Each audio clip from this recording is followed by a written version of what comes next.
পয়গম্বর দাউদ আলাইহিস সালাতু সাল্লামের যুগে এক লোকের বিশাল এক বকরির পাল, ছাগলের পাল, আরেক লোকের শস্য ক্ষেত।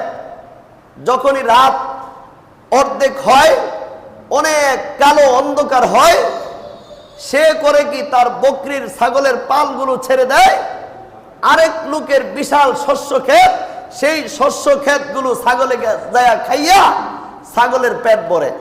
আবার সকাল হওয়ার আগেই সে কি করে ছাগল গোলা নিয়ে বাড়িতে চলে আসে। সারাদিন আর ছাগলটা খাওয়ানো লাগে না, ওই যে রাতের বেলা আরেকজনের শস্য ক্ষেত খাইছে।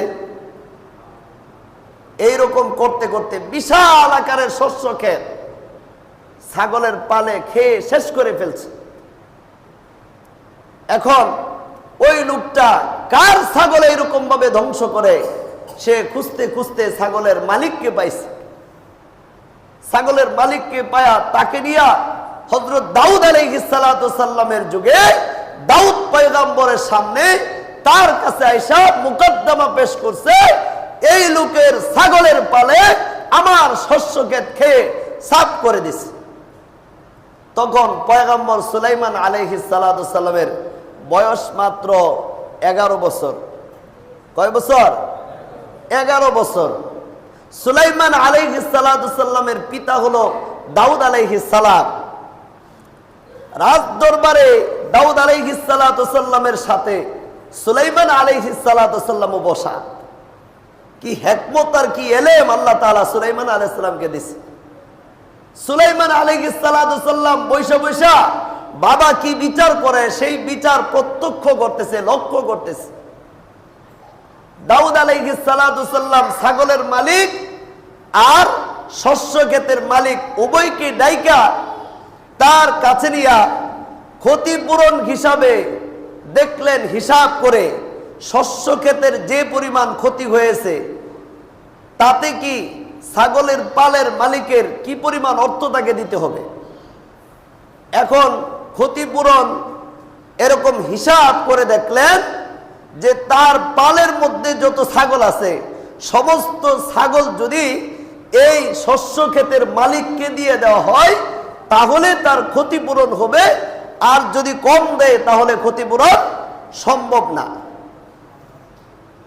দাউদ আলাইহিস সালাতু সাল্লাম নির্দেশ জারি করলেন, সেখানে বসা সুলাইমান আলাইহিস সালাম বাবার বিচার প্রত্যক্ষ করতেছে, দেখতেছে। দাউদ আলাইহিস সালাতু সাল্লাম বকরির মালিককে, ছাগলের মালিককে বললেন, তোমার সমস্ত ছাগলগুলা ক্ষতিপূরণ হিসাবে শস্য ক্ষেতের মালিককে দিয়ে দাও, ক্ষতিপূরণ হিসাবে। পয়গম্বর সুলাইমান আলাইহিস সালাম হবু নবী, মাত্র 11 বছর বয়স। তিনি বলতেছে, বাবা আপনার বিচার সঠিক, কিন্তু আমার কাছে এর চাইতে আরো সুন্দর একটা ফয়সালা আছে। সুবহানাল্লাহ। বয়স মাত্র 11 বছর। কয় বছর? 11 বছর।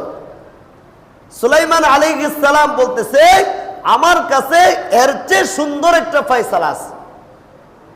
কয় কি ফয়সালা বলো?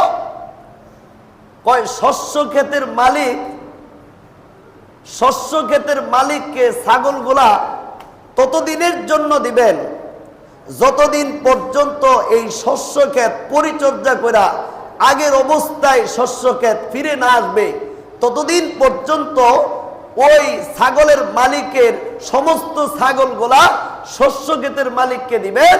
সে এই ছাগলগুলার থেকে দুধ পান করবে, ছাগলগুলা সে পালবে, নিজের কাছে রাখবে, আর ওই শস্য ক্ষেতটা ছাগলের মালিককে দিবেন, সে যাতে শস্য ক্ষেত বুনে, সে যাতে পরিচর্যা করে আগের অবস্থায় শস্য ক্ষেত নিয়ে আসে। সুবহানাল্লাহ। অর্থাৎ ছাগল একেবারে দিতে হবে না, আবার শস্য ক্ষেত একেবারে তাকে দিতে হবে না। তার মানে তাকে পরিচর্যা